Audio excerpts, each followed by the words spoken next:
Yes മക്കളെ, ചോദിച്ചാ പിടിച്ചാ മക്കളെ, ഇതാണ് ചോദ്യം. കാരണം 7ാമത്തെ ചാപ്റ്റർ അല്ല, ഇത് ഏത് ചാപ്റ്റർ എന്ന് ചോദിച്ചിട്ടുണ്ടെങ്കിൽ 9ാമത്തെ ചാപ്റ്ററാണ്. ഈ ചാപ്റ്റർ പ്രത്യേകിച്ചിട്ടുണ്ടെങ്കിൽ ജനാധിപത്യത്തെ കുറിച്ച് പറഞ്ഞല്ലോ, അല്ലെങ്കിൽ ഘടകങ്ങൾ 4 ഏതെങ്കിലും ചോദിക്കുന്നുള്ളത്. ഞാൻ അത് പറയുന്നു, ജസ്റ്റിസ് എന്ന മക്കൾ ചോദിക്കും. ജസ്റ്റിസ് ചോദിക്കാൻ എൻ്റെ മക്കൾ എന്ത് ചെയ്തേണ്ടത്, ഏത് ചോദിക്കാൻ ആദ്യം എഴുതുന്ന പോയിന്റ് ഇവിടെ കൊടുത്തിരിക്കുന്നു. Justice one of the basic value of democracy. ഏത് ചോദിക്കുകയാണെങ്കിൽ ഇനി ജസ്റ്റിസിന് പകരം നിങ്ങൾക്ക് തരാണ് ലിബർട്ടി ആണെങ്കിൽ നിങ്ങൾ എഴുതി വെച്ചാൽ മതി. Liberty is one of the basic value of democracy എന്ന് എഴുതി വെക്കാൻ പറ്റും. മാത്രമല്ല, the concept of justice changes over time. കാലഘട്ടത്തിനനുസരിച്ച് മാറിക്കൊണ്ടിരിക്കുന്ന നീതി സങ്കല്പമാണ് മനസ്സിലാക്കുക. ഇത് മോഡേൺ വ്യൂ. എന്താ ജസ്റ്റിസ് പറഞ്ഞറിയോ? Justice means give equal and due consideration to all individuals of human beings. മനുഷ്യർ എന്ന നിലയിൽ എല്ലാ വ്യക്തികൾക്കും തുല്യവും അർഹവുമായുള്ള പരിഗണന നൽകുക എന്നതാണ് ആധുനിക കാഴ്ചപ്പാടിൽ എന്ത് പറയുന്നത്, നീതി എന്ന പൊരുളുള്ളത്.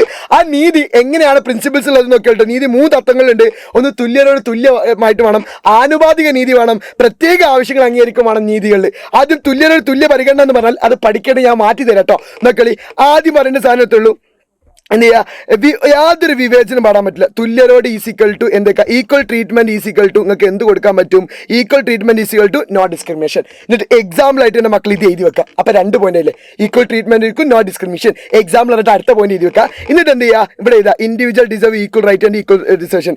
എല്ലാവരും എന്ത് ചെയ്യുന്നുണ്ട്, എല്ലാ വ്യക്തികളും തുല്യ അവകാശം തുല്യ പരിഗണനക്കുന്നുണ്ട്, അർഹിക്കുന്നുണ്ട് മനസ്സിലാക്കുക. മാത്രമല്ല അടുത്ത് നോക്കി, അങ്ങനെയാണെങ്കിൽ ആനുപാതിക നീതി എന്ന് ചോദിക്കുമ്പോൾ എന്താ മക്കൾ എഴുതേണ്ടത്, ആനുപാതിക ഓരോരുത്തരുടെ കൈവിനും സമ്മാനിക്കാൻ ആനുപാതികമായിരിക്കണം നീതി.